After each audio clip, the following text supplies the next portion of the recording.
जय हिंद दोस्तों, कैसे आप सभी। उम्मीद करता हूँ सब अच्छे होंगे। और जितने भी मेरे भाई बहन हैं जिनके अभी मध्य प्रदेश पुलिस कांस्टेबल के फिजिकल चल रहे होंगे, वो अपना 100% दे रहे होंगे, अपना अच्छा परफॉर्म कर रहे होंगे। दोस्तों, बहुत से भाई बहन परेशान हो रहे थे, हमें बहुत से बच्चों ने कमेंट भी करा था, मैसेज भी करे थे। एक्चुअली हमारा नंबर लग नहीं रहा होगा। दोस्तों, मैं आप लोगों को बता दूं कि हमारे यहाँ पिताजी का देहांत हो चुका है, तो इस वजह से मैं इस वक्त आप लोगों को यूट्यूब में किसी भी प्रकार का अपडेट नहीं दे पा रहा हूँ। उसके लिए मैं आप लोगों से क्षमा चाहूंगा।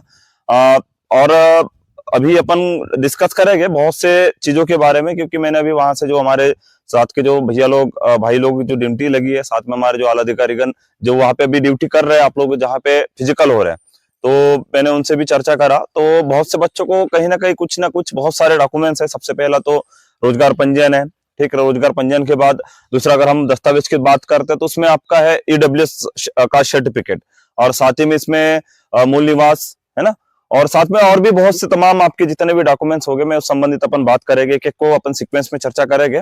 तो सबसे पहले तो आप लोग देखिए, जो भी बच्चे हैं जो भी हमारे भाई बहन है, जो भी इनके जिनके फिजिकल होने, तो सबसे पहले तो देखिए मैं आप लोगों को बता दूं, ऐसा नहीं है कि आप लोगों को डॉक्यूमेंट्स की वजह से आपको बाहर कर दिया जाएगा।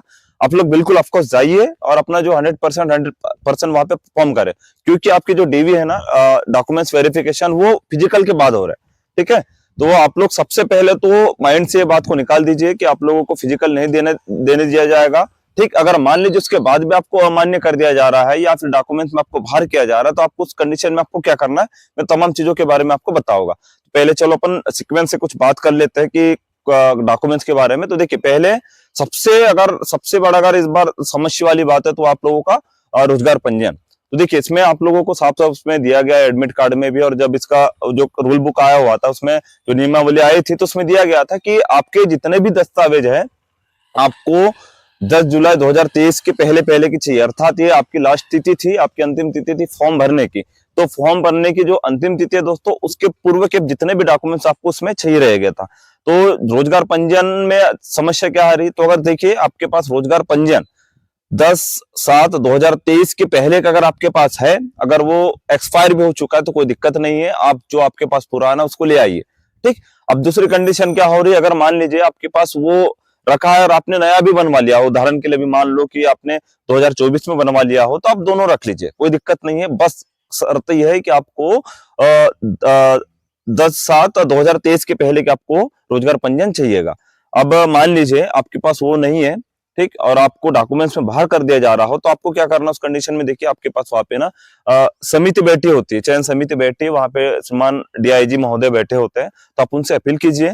अगर अपील के दरमियान भी अगर वो इस चीज को मान्य नहीं करते, तो आपके पास एक ऑप्शन रह जाता। दोस्तों, आप बिल्कुल परेशान ना होइए, अपना 100% दीजिए। आप अमान्य करे अगर ठहराए जाते हो, तो उस कंडीशन में आपको क्या करना है कि आप हाई कोर्ट जाके तत्काल दूसरे दिन जाइए और हाई कोर्ट में आप याचिका दायर कर लीजिए। ठीक है, अब ये हो गया आपका रोजगार पंजीयन। अब उसके बाद दिक्कत आ रही है आपको ईडब्ल्यूएस में। तो ईडब्ल्यूएस में दिक्कत क्या आ रही है, मैं बता रहा हूं आप लोगों को। अभी जैसे कि मुझे पता चला है, तो इसमें दिक्कतें बच्चों को यहाँ आ रही है कि सर, मैं जब फॉर्म भरी या भरा, तो उस समय ना मेरे पास जो ईडब्ल्यूएस का जो वर्ष था वो 2022-23 का था। चूंकि आप लोगों ने फॉर्म भरा होगा 2023 में, तो संभवतः आप लोगों के मई जून जुलाई में आपके फॉर्म भराए होंगे। तो उस समय भी क्या हुआ होगा कि आपके पास जो वित्तीय वर्ष, जो चालू वित्त वर्ष, मतलब आप लोगों के जो फॉर्म भरने थे वो 2023-24 वित्त वर्ष के भरने, वो ईडब्ल्यूएस का वो फॉर्म आपके पास जो सर्टिफिकेट होना था वो होना चाहिए था, लेकिन आपके पास वो नहीं बना था। तो देखिए, उसको भी आप अंडर प्रोसेस के अंतराल आप उसको भर सकते थे। कैसे, देखिए, क्योंकि जो 2022-23 का जो भी आपके पास ईडब्ल्यूएस रहा होगा दोस्तों, तो वो क्या हुआ होगा कि वो एक्सपायर हो गया होगा आपका अप्रैल 2022-23 में, मतलब अप्रैल 2023 में उसकी जो वैलिडिटी जा चुकी होगी, तो आपको उसको तुरंत बनाना था। तो उस दरमियान क्या होता है कि कोई भी डॉक्यूमेंट्स तत्काल नहीं बन पाते, तो वो अंडर प्रोसेस में रहा होगा। तो आप बिल्कुल, आपके पास अगर 2022-23 का भी अगर आपके पास ईडब्ल्यूएस का अगर सर्टिफिकेट है, तो आप उसको ले जा सकते हो, या फिर अगर आपने उसके बाद भी अगर बनवाए हो 10/7/2023 के बाद भी, तो आप ये दोनों को आप अपने साथ रख सकते हो। ठीक, अभी वर्तमान का क्या करना है, तो अभी वर्तमान में आपका अभी जो बना होगा ईडब्ल्यूएस वाला, तो वो आपके पास अभी बना होगा। वर्तमान जो वित्त वर्ष आपका 2024-25, ये आपको कब तक मान्य किया जाएगा, ये अप्रैल 2024-25 तक, ये आपको 2025 तक इसको मान्य किया जाएगा। तो ये भी क्लियर हो गया होगा। ठीक, अब हम बात करेंगे उसके बाद मूल निवास प्रमाण पत्र। तो देखिए, बहुत से बच्चों ने क्या करा कि अभी अभी वर्तमान में हाल ही की डेट में कुछ दिनों पहले उन्होंने बनवाया होगा। तो देखिए आप लोग परेशान ना होइए, बहुत से ऐसे दस्तावेज होते हैं दोस्तों कि वो कहीं ना कहीं आपके जो माता पिता उनके लिए उनके अकॉर्डिंग आपके मान्य किए जाते हैं। जैसे एक तो हो गया आपका आय प्रमाण पत्र, तो आय प्रमाण पत्र आप लोगों को सरकारी जहां आप किसी रोजगार के लिए आप जाते हो तो वहां पे आपको उसकी आवश्यकता नहीं पड़ती, ठीक है। अब जो आपका जो मूल निवास है, तो मूल निवास में क्या करें, अगर आपके अगर डॉक्यूमेंट्स में अगर कहीं ना कहीं अगर दिक्कत है, आपने पहले नहीं बनाया हो या अभी आपने अभी कुछ ही समय पहले बनवाया हो, तो आप एक काम कर सकते हो कि अपने जो पिताजी का मूल निवास आप ले जा सकते हो, उसको वहां पे मान्य किया जाएगा। अगर ऐसा नहीं होता तो प्लीज वहां पे जो भी कमेटी है, कमेटी से आप फिल करें। अगर आपको अमान्य किया जाता तो तमाम जितने भी डॉक्यूमेंट्स है आप उसके लिए आप हाई कोर्ट जा सकते हो।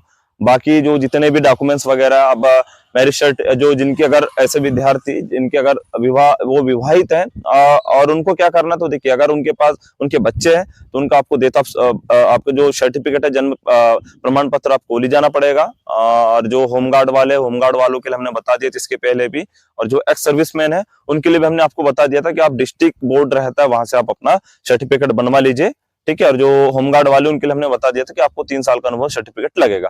बाकी किसी में सरनेम है या फिर किसी में स्पेलिंग मिस्टेक है तो आप लोगों को मैंने पहले ही बता दिया था कि आपको क्या करना है। बिल्कुल इसमें आपको किसी को परेशान नहीं किया जा रहा है, आप बिल्कुल जाइए, आप किसी भी कोर्ट जाके आपसे वहां पे एक स्टैम्प बनवा लीजिए, स्टैम्प पे आप नोटरी करवा लीजिए, है ना, एफिडेविट बनवा लीजिए, कोई दिक्कत नहीं है। बाकी जो भी बच्चों को अगर रोजगार पंजीयन को लेकर अगर दिक्कत है या फिर आपको ईडब्ल्यूएस जो प्रमाण पत्र उससे दिक्कत है या मूल निवास को, तो मैंने आपको तीनों चीजें आपको अच्छे से बता दिया हूँ। आपको क्या करना है, अगर वहां पे अमान्य भी किया जा रहा तो आप बिल्कुल परेशान ना होइए, आप दूसरे दिन जाइए और तत्काल जाके आप हाई कोर्ट में आप पिटीशन दायर कर दीजिए।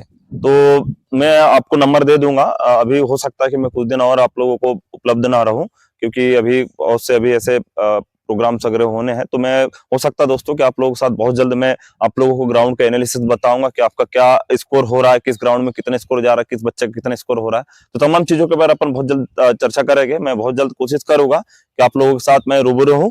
तो चलिए आप लोग सभी अपना ख्याल रखें, जो भी बच्चे जिनके भी अभी आगामी जितने भी डेट बच्ची होगी तो आप लोग बढ़िया आराम से अभी रेस्ट करें। अब आपको अभी ज्यादा एफर्ट नहीं करना, आपका शरीर को बचा के रखिए, वहां जाओगे आराम से दौड़ जाओगे, आपकी जो भी इधर की टाइमिंग थी उतना आप वहां से आप बेहतर वहां पे करोगे। अब आपको मेन आपके शरीर को बचा के रखिए, बढ़िया अपने जो भी इवेंट है उनको नॉर्मल तरीके से करते रहिए, अब ज्यादा एफर्ट ना करें, साल भर सब दौड़ते आए हो, बढ़िया अच्छा होगा, जो होगा अच्छा होगा। अपने आप पे भरोसा रखिए, अपने आत्मविश्वास पे आप कायम रखे, ऑफकोर्स अच्छा होगा। तो चलिए मैं आपको नंबर दे दूंगा, जिस भी भाई को अगर कोई दिक्कत हो तो बिल्कुल आप मुझे उस नंबर पे कॉल कर सकते हो, मैसेज कर सकते हो, आप कमेंट में आपको बता सकते हो। चलिए हम बहुत जल्द मिलेंगे दोस्तों, जय हिंद।